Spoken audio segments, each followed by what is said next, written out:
Hi, everybody. Welcome back.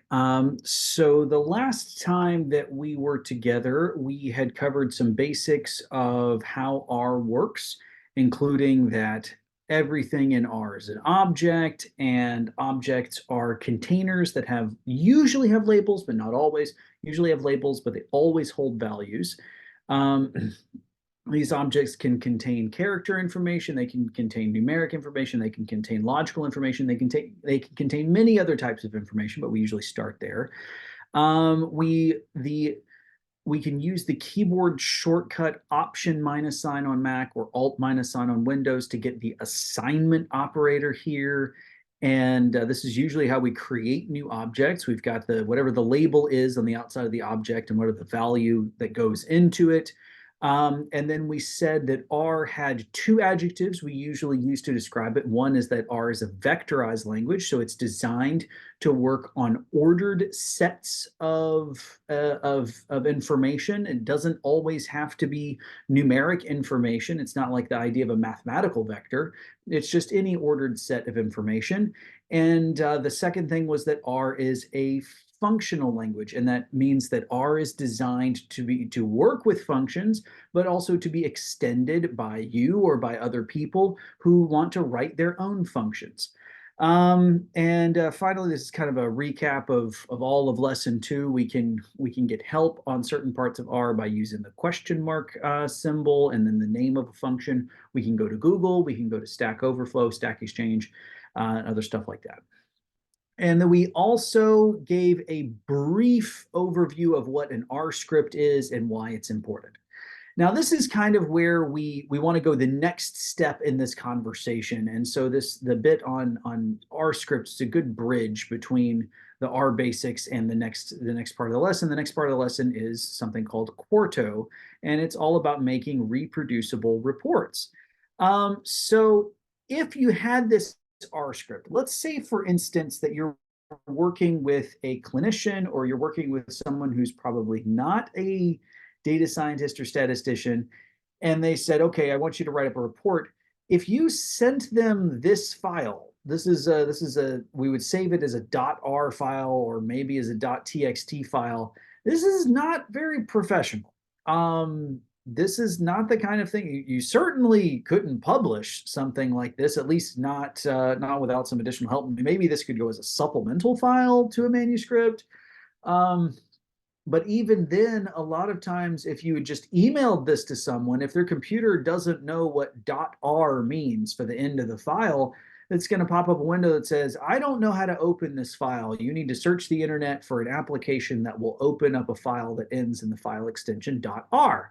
Not only that, but there's not really a whole lot of formatting. This particular type of document is not designed to convey information in a way that's easy for just a layperson, a non-statistician, a non-R programmer to understand.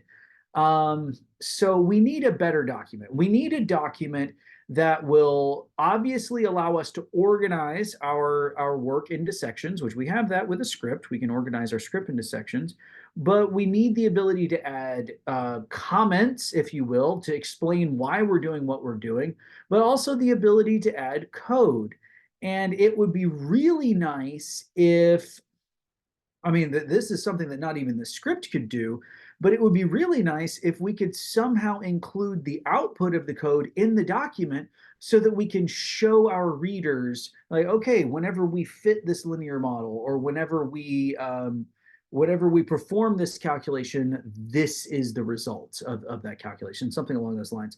So we need a flexible document, one that we can organize, one that we can add a lot of commentary in plain English or plain whatever language you use, and also incorporate code and the output of that code. Well, that's where a Quarto document comes in. So the overview of this lesson, we're going to kind of go back to this idea of reproducibility and how Quarto will help us with that goal of reproducibility. We're going to take a deviation and we're going to talk about how to install packages, how to get extra functionality in R and what that means. And then we're going to go through the basics of a Quarto document. So let's dive in. We talked the idea that we want our science to be reproducible. We've talked about this quite a lot.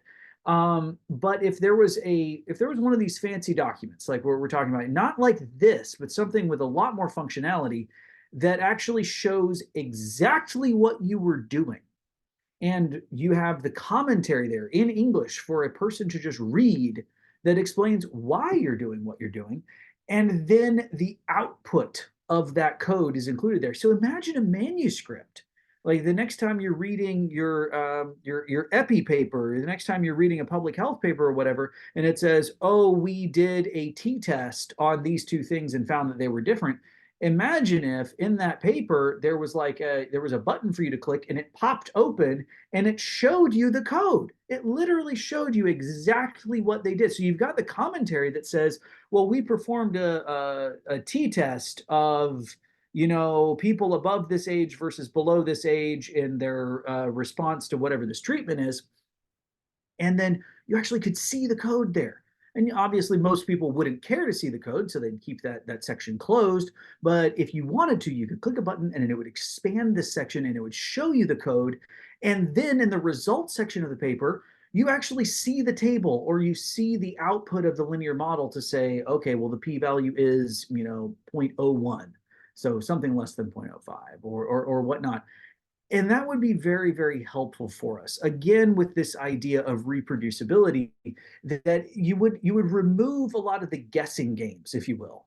That when you're reading a paper, you say, okay, well, they did a t-test, but what exactly did they do? Did they assume it was a unequal variance t-test? Did they assume it was an equal variance t-test?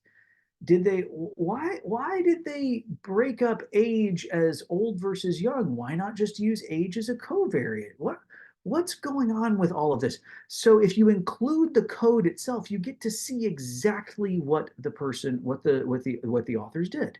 So reproducible reports are going to include a couple of sections. Number one, they're going to include the background of the project. So you open up the document and there should be a nice paragraph up at the top that explains what the point is. Why is it that we want to study the differential treatment effect in younger populations versus older populations? And then it's also going to include a description of the statistical model. We say, well, you know what? We tested these hypotheses and we believe that the unequal variance t-test or the equal variance t-test is appropriate here.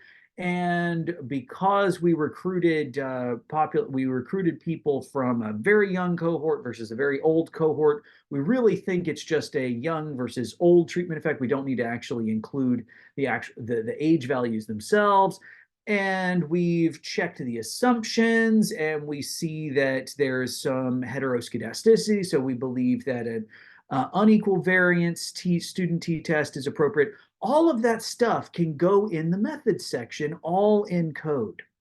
Or the description, and then we see the matching code to do what was described right below it. And then below the code, we get the output of the t-test, and there's no questions about whether or not they reported the wrong thing. You can see the entire document, and if necessary, if you got access to their data, then you could run the entire document and confirm the results that they found. And then finally, there should be a paragraph towards the end where you describe what it is. What does this mean? What does it mean for us to reject the null hypothesis here? Or what does it mean for us to fail to reject a null hypothesis? Or what does it mean for this graph to show this particular relationship, whatever the relationship is? So there's a place for you to put a background at the top where you say, okay, this is why this is important. This is the methods section of the paper, if you will. And with the methods section, there's this new section where it's a code section that actually shows what you did. And then here's the results section. So again, we've got our literature review and our introduction. Think back to just every paper that you've ever read. We've got our methods section. The only thing different is the methods section now includes the code necessary to reproduce the analysis that we did. We've got our results section and we've got our discussion. This is all the same stuff that you've seen in every other academic paper that you've ever read. The only difference is now this document contains the entire analysis. It's got everything we need in it to reproduce the analysis. Okay, I'm gonna kind of we're gonna pause here this on this idea of why we're doing Quarto. We need to take a minute and we need to go over how to install some packages first, so that when we go to start our brand new Quarto document, we're good.